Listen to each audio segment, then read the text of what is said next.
ನಿಮ್ ದುಡ್ಡಿಗೆ ಬರೀ 4-5% ಬಡ್ಡಿ ಸಿಗ್ತಾ ಇದೆಯಾ? ಸ್ಟೇಬಲ್ ಮನಿ ಮೂಲಕ ಭಾರತದ ಬ್ಯಾಂಕ್ಗಳಲ್ಲಿ ಎಫ್ಡಿ ಬುಕ್ ಮಾಡಿ 9.5% ವರೆಗೂ ಬಡ್ಡಿ ಪಡೀರಿ. ಅದು ಕೂಡ 5 ಲಕ್ಷ ರೂಪಾಯಿಗಳವರೆಗೆ RBIನ DICGC ಗ್ಯಾರಂಟಿಯೊಂದಿಗೆ. ಕೆಲವೇ ಸೆಕೆಂಡ್ಗಳಲ್ಲಿ ಎಫ್ಡಿ ಬುಕ್ ಮಾಡಬಹುದು. ಡಿಸ್ಕ್ರಿಪ್ಷನ್ ಹಾಗೂ ಪಿನ್ ಕಾಮೆಂಟ್ ನಲ್ಲಿರೋ ಲಿಂಕ್ ಮೂಲಕ ಆಪ್ ಡೌನ್ಲೋಡ್ ಮಾಡಿ.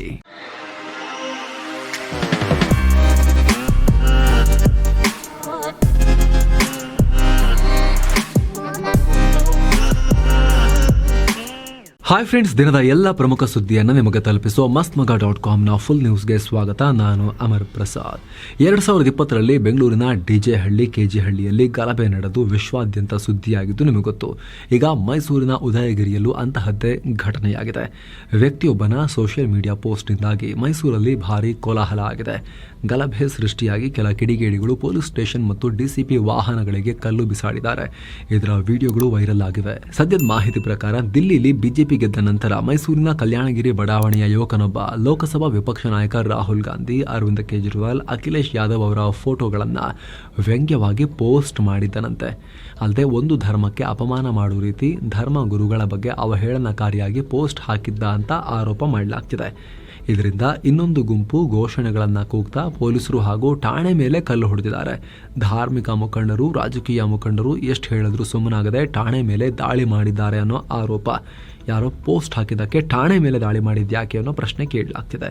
ಏನೋ ಪರಿಸ್ಥಿತಿ ವಿಕೋಪಕ್ಕೆ ಹೋಗ್ತಿದ್ದ ಹಾಗೆ ಪೊಲೀಸರು ಆ ಯುವಕರ ಮೇಲೆ ಅಶ್ರುವಾಯು ಪ್ರಯೋಗಿಸಿ ಗುಂಪನ್ನು ಚದುರಿಸುವ ಪ್ರಯತ್ನ ಮಾಡಿದ್ದಾರೆ. ಆಗ ಯುವಕರ ಗುಂಪು ಅಲ್ಲಿಂದ ಚೆಲ್ಲಾಪಿಲ್ಲಿಯಾಗಿ ಪರಾರಿಯಾಗಿದೆ. ಇನ್ನು ಸ್ಥಳದಲ್ಲಿ ಶಾಂತಿ ಕಾಪಾಡುವ ನಿಟ್ಟಿನಲ್ಲಿ ಹೆಚ್ಚಿನ ಪೊಲೀಸರನ್ನ ನಿಯೋಜನೆ ಮಾಡಲಾಗಿದೆ.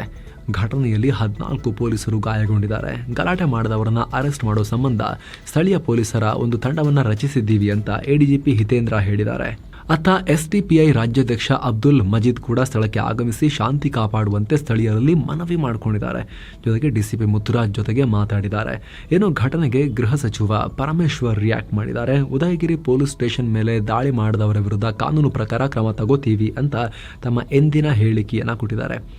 ಇವ್ರದ್ದು ಸ್ಥಳ, ವ್ಯಕ್ತಿ ಮತ್ತು ಯಾರಿಗೆ ಹೇಳಿದ್ದಾರೆ ಇದೊಂಚೂರು ಚೇಂಜ್ ಆಗುತ್ತೆ ಅಷ್ಟೇ. ಮಧ್ಯದ ಸೆಂಟೆನ್ಸ್ ಎಲ್ಲ ಸೇಮ್ ಇರುತ್ತೆ ಸಾಮಾನ್ಯವಾಗಿ ಪರಮೇಶ್ವರ್ ಅವ್ರದ್ದು. ಅಷ್ಟು ಮಾತ್ರವಲ್ಲದೆ ಸೋಷಿಯಲ್ ಮೀಡಿಯಾದಲ್ಲಿ ಒಂದು ಸಮುದಾಯವನ್ನು ನಿಂದಿಸಿ ಪೋಸ್ಟ್ ಹಾಕಿದ್ದ ವ್ಯಕ್ತಿಯನ್ನ ಪೊಲೀಸರು ಅರೆಸ್ಟ್ ಮಾಡಿ ಕ್ರಮ ತಗೊಂಡಿದ್ದಾರೆ ಅಂತ ಕೂಡ ಗೃಹ ಮಂತ್ರಿ ಹೇಳಿದ್ದಾರೆ. ಇನ್ನು ಘಟನಾ ಸ್ಥಳಕ್ಕೆ ಆಗಮಿಸ್ತಾ ಇದ್ದ ಹಾಗೆ ಮಾಜಿ ಸಂಸದ ಪ್ರತಾಪ್ ಸಿಂಹ ಸೇರಿದಂತೆ ಕೆಲ ಬಿಜೆಪಿಯವರನ್ನ ಪೊಲೀಸರು ತಡೆದು ಅವರನ್ನೆಲ್ಲ ವಾಪಸ್ ಕಳಿಸಿದ್ದಾರೆ. ಇತ್ತ ಬಿಜೆಪಿ ಕಾಂಗ್ರೆಸ್ ಸರ್ಕಾರಕ್ಕೆ ಒಂದಷ್ಟು ಪ್ರಶ್ನೆಗಳನ್ನ ಕೇಳಿದೆ. 6 ಚೀಲದ ತುಂಬಾ ಜಲ್ಲಿಕಲ್ಲು ಎಲ್ಲಿಂದ ಬಂತು? ಮತಾಂಧರು ಪ್ರೀ ಪ್ಲಾನ್ ಮಾಡಿದ್ದಾರೆ. ರಾತ್ರಿ 2 ಗಂಟೆಗೆ ಸಾವಿರಾರು ಜನ ಪೊಲೀಸ್ ಸ್ಟೇಷನ್ ಮುಂದೆ ಸೇರೋಕೆ ಬಿಟ್ಟಿದ್ಯಾಕೆ?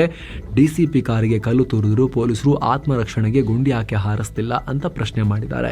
ಜೊತೆಗೆ KG ಹಳ್ಳಿ ಪ್ರಕರಣದಲ್ಲಿ ಕೇಸ್ ವಾಪಸ್ ಪಡೆದಿದ್ರಿಂದ ಈ ದುರುಳರಿಗೆ ಆತ್ಮವಿಶ್ವಾಸ ಬಂದಿದೆ, ಏನ್ ಮಾಡೋದು ನಡೆಯುತ್ತೆ ಅಂತ, ಅದಕ್ಕೆ ಈ ರೀತಿ ಮಾಡಿದ್ದಾರೆ ಅಂತ ಬಿಜೆಪಿ ಕಾಂಗ್ರೆಸ್ ಅನ್ನ ಟೀಕಿಸಿದೆ.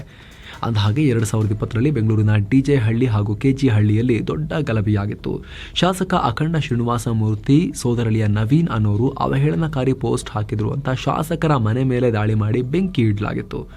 ಅದೇ ತರ ಪೋಸ್ಟ್ ವಿಚಾರಕ್ಕೆ ಸಂಬಂಧಪಟ್ಟಂತೆ ಕಲ್ಲು ತೂರಾಟ ಆಗಿ ಈಗ ಹೊಸದಾಗಿ ಗಲಾಟೆಯಾಗಿದೆ. ಇನ್ನು ಪಕ್ಕದ ಕೇರಳದಲ್ಲಿ ದೊಡ್ಡ ಫ್ರಾಡ್ ಆಗಿರೋದು ಬೆಳಕಿಗೆ ಬಂದಿದೆ. ಸ್ಕೂಟರ್, ಲ್ಯಾಪ್ಟಾಪ್ ಮತ್ತು ಗೃಹೋಪಯೋಗಿ ವಸ್ತುಗಳನ್ನು ಅರ್ಧ ರೇಟ್ಗೆ ಕೊಡ್ತೀವಿ ಅಂತ ಸ್ಕ್ಯಾಮ್ ಮಾಡಲಾಗಿದೆ.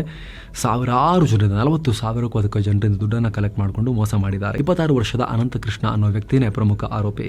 ನ್ಯಾಷನಲ್ NGO ಕಾನ್ಫೆಡರೇಷನ್ ಅನ್ನೋ ಸ್ಕೀಮ್ ಮೂಲಕ, ಈ ಪೊನ್ಜಿ ಸ್ಕೀಮ್, ಫೇಕ್ ಸ್ಕೀಮ್ ಮೂಲಕ ಅರ್ಧ ರೇಟಿಗೆ ಕೊಡ್ತೀನಿ ಅಂತ ದುಡ್ಡು ಕಲೆಕ್ಟ್ ಮಾಡಿಕೊಂಡು ಮೋಸ ಮಾಡಿದ್ದಾನೆ ಮನುಷ್ಯ. 1,000 ಕೋಟಿಗೂ ಅಧಿಕ ಆಗುತ್ತೆ ಟೋಟಲ್ ಈ ಸ್ಕ್ಯಾಮ್ನ ವ್ಯಾಲ್ಯೂ ಅಂತ ಪೊಲೀಸರು ಅಂದಾಜು ಮಾಡ್ತಿದ್ದಾರೆ. ಇದು ಹೇಗೆ ಅಂದರೆ, ಹಾಫ್ ರೇಟ್ ನೀವು ಕೊಟ್ಟರೆ ಸಾಕು.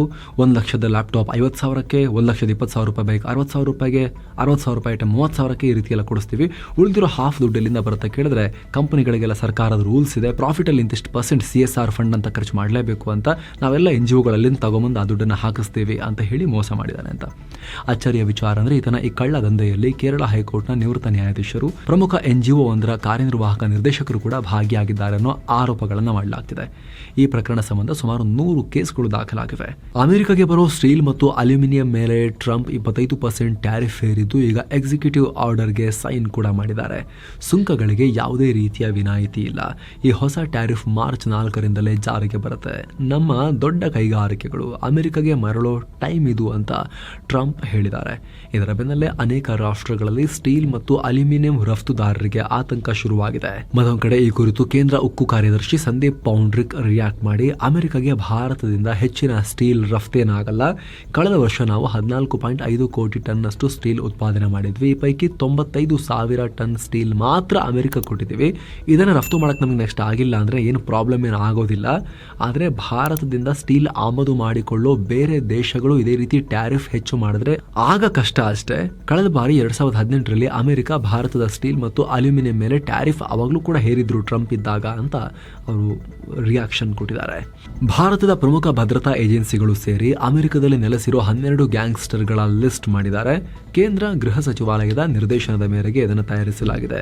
ಸದ್ಯ ಫ್ರಾನ್ಸ್ ಪ್ರವಾಸದಲ್ಲಿರೋ PM ನರೇಂದ್ರ ಮೋದಿ ಅಲ್ಲಿಂದ ನೇರವಾಗಿ ಅಮೆರಿಕಕ್ಕೆ ಹೋಗ್ತಾರೆ. ಫ್ರಾನ್ಸ್ನಿಂದ ಅಲ್ಲಿ ಅವರ ಡಿಯರ್ ಫ್ರೆಂಡ್ ಡೊನಾಲ್ಡ್ ಟ್ರಂಪ್ ರನ್ನ ಕೂಡ ಮೀಟ್ ಆಗ್ತಾರೆ. ಈ ಟೈಮ್ನಲ್ಲಿ ಮೋದಿ ಈ ಲಿಸ್ಟ್ ಅನ್ನ ಡಿಯರ್ ಫ್ರೆಂಡ್ ಕೈಗೆ ಕೊಡಬಹುದು ಅನ್ನೋ ಲೆಕ್ಕಾಚಾರ ಇದೆ. ಈ ಪಟ್ಟಿಯಲ್ಲಿ ಗ್ಯಾಂಗ್ಸ್ಟರ್ ಲಾರೆನ್ಸ್ ಬಿಷ್ಣೋಯಿ ತಮ್ಮ ಅನ್ಮೋಲ್ ಬಿಷ್ಣೋಯಿ, ಗೋಲ್ಡಿ ಬ್ರಾರ್ ನಂತ ನಟೋರಿಯಸ್ ಗ್ಯಾಂಗ್ಸ್ಟರ್ಗಳಿದ್ದಾರೆ. ಪನ್ನೂನ್ ಹೆಸರು ಕೂಡ ಇರ್ಬೋದೇನೋ ಗೊತ್ತಿಲ್ಲ, ಏನು ಕನ್ಫರ್ಮ್ ಇಲ್ಲ. ಸೊ ಟ್ರಂಪ್ ಆಡಳಿತ ಇದಕ್ಕೆ ಯಾವ ರೀತಿ ರಿಯಾಕ್ಟ್ ಮಾಡುತ್ತೆ ಅಂತ ನೋಡಬೇಕು. ಮೈಕ್ರೋ ಫೈನಾನ್ಸ್ ವಿಚಾರವಾಗಿ ಸರ್ಕಾರ ಮತ್ತು ರಾಜ್ಯಪಾಲರ ನಡುವೆ ಜಿದ್ದಾಜಿದ್ದಿ ಶುರುವಾಗಿದೆ. ಇತ್ತೀಚೆಗಷ್ಟೇ ರಾಜಭವನಕ್ಕೆ ಕಳಿಸಿದ ಮೈಕ್ರೋ ಫೈನಾನ್ಸ್ ಸುಗ್ರೀವಾಜ್ಞೆಯನ್ನು ರಾಜ್ಯಪಾಲರು ವಾಪಸ್ ಕಳಿಸಿದ ಬೆನ್ನಲ್ಲೇ ಸರ್ಕಾರ ಮತ್ತೆ ರಾಜ್ಯಪಾಲರ ಅಂಕಿತಕ್ಕೆ ಮೈಕ್ರೋ ಫೈನಾನ್ಸ್ ಸುಗ್ರೀವಾಜ್ಞೆಯ ಡ್ರಾಫ್ಟ್ ಅನ್ನು ಕಳಿಸಿದ್ದಾರೆ. ವಿವರವಾದ ಸ್ಪಷ್ಟೀಕರಣವನ್ನು ಕೊಟ್ಟು ಕರ್ನಾಟಕ ಕಿರುಸಾಲ ಮತ್ತು ಸಣ್ಣ ಸಾಲ ಒತ್ತಡ ತಂತ್ರಗಳ ನಿಷೇಧ ಸುಗ್ರೀವಾಜ್ಞೆ 2025 ಅಂತ ರಾಜ್ಯಪಾಲರಿಗೆ ಕಳಿಸಿದ್ದಾರೆ. ಇತ್ತೀಚೆಗೆ ರಾಜ್ಯಪಾಲರು ಇದು ಸಾಲ ಕೊಡೋರ ಮೂಲಭೂತ ಹಕ್ಕುಗಳಿಗೆ ವಿರುದ್ಧವಾಗಿದೆ, ಸಾಲ ತಗೊಂಡವರಿಗೆ ಮಾತ್ರ ಅವ್ರ ದೃಷ್ಟಿಯಲ್ಲಿ ಮಾತ್ರ ನೋಡ್ತಿದ್ದಾರೆ, ಸಾಲ ಕೊಟ್ಟವರ ಕತೆ ಏನು ಅನ್ನೋ ಪ್ರಶ್ನೆಯನ್ನ ಕೇಳಿದ್ರು. ಈ ವಿಚಾರಕ್ಕೆ ರಾಜ್ಯ ಸರ್ಕಾರ ಕಾನೂನಾತ್ಮಕವಾಗಿ ಕಾರ್ಯನಿರ್ವಹಿಸೋ ಫೈನಾನ್ಸ್ಗಳು ಮತ್ತು ವ್ಯಕ್ತಿಗಳು ಸಾಲ ವಸೂಲಾತಿ ಮಾಡೋಕೆ ಯಾವುದೇ ತಕರಾರಿಲ್ಲ. ಸಾಲ ವಸೂಲಾತಿಯಲ್ಲೂ ಕಾನೂನು ಬಾಹಿರ ಕ್ರಮ ಕೈಗೊಳ್ಳಬಾರದು ಅಷ್ಟೇ. ಹಿಂಸೆ ಮಾಡೋದು, ಪ್ರೆಷರ್ ಹಾಕೋದನ್ನ ತಡೆಯೋಕೆ ಇಲ್ಲ ಅವಕಾಶ ಕೊಡ್ತಾ ಇದ್ದೀವಿ ಅಷ್ಟೇ. ಕಾನೂನುಬದ್ಧ ಸಂಸ್ಥೆಗಳು ಸಾಲ ವಸೂಲಾತಿ ಮಾಡಿದ್ರೆ ಪ್ರಾಬ್ಲಮ್ ಇಲ್ಲ ಅನ್ನೋ ಕ್ಲಾರಿಫಿಕೇಶನ್ ಕೊಟ್ಟಿದೆ ರಾಜ್ಯ ಸರ್ಕಾರ ರಾಜ್ಯಪಾಲರಿಗೆ. ಇಸ್ರೋ ಬಾಹ್ಯಾಕಾಶಕ್ಕೆ ನೊಣ ಕಳಿಸೋಕೆ ಮುಂದಾಗಿದೆ. ಮನುಷ್ಯರನ್ನ ಬಾಹ್ಯಾಕಾಶಕ್ಕೆ ಕಳಿಸೋ ಮೊದಲ ಭಾಗವಾಗಿ ಈಗ ಮೊದಲಿಗೆ ನೊಣವನ್ನು ಕಳಿಸಿ ನೋಡೋಕೆ ಮುಂದಾಗಿದ್ದಾರೆ ವಿಜ್ಞಾನಿಗಳು. ಇದಕ್ಕಾಗಿ ಮುಂಬೈನ ಟಾಟಾ ಇನ್ಸ್ಟಿಟ್ಯೂಟ್ ಆಫ್ ಫಂಡಮೆಂಟಲ್ ರಿಸರ್ಚ್ನ TIFRನ ವಿಜ್ಞಾನಿಗಳ ತಂಡ ಪ್ಲಾನ್ ಮಾಡಿದೆ.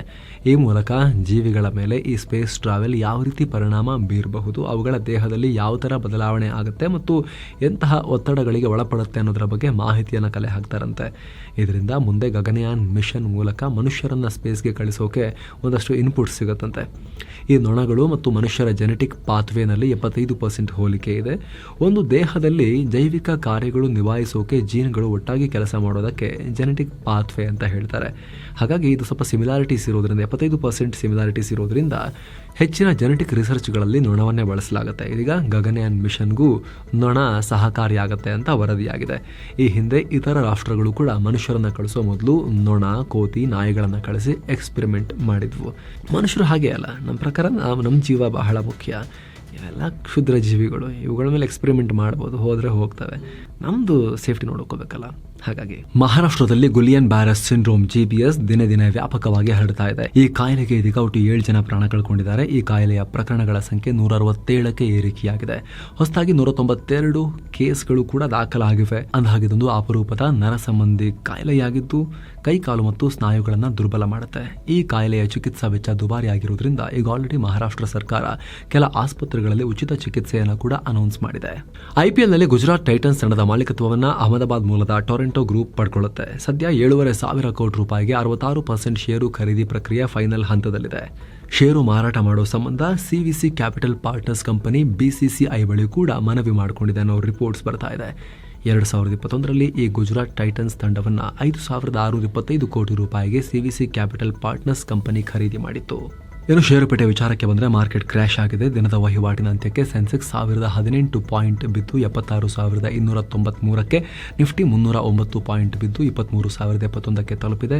ಅಮೆರಿಕಾಗೆ ಬರೋ ಅಲ್ಯೂಮಿನಿಯಂ ಮತ್ತು ಸ್ಟೀಲ್ ಮೇಲೆ ಟ್ರಂಪ್ 25% ಟ್ಯಾರಿಫ್ ಹಾಕಿರೋದು ಜಾಗತಿಕ ಮಾರುಕಟ್ಟೆಯ ವೀಕ್ ಟ್ರೆಂಡ್, ವಿದೇಶಿ ಬಂಡವಾಳದ ಹೊರಹರಿವು ಎಲ್ಲ ಪರಿಣಾಮ ಬೀರಿದೆ.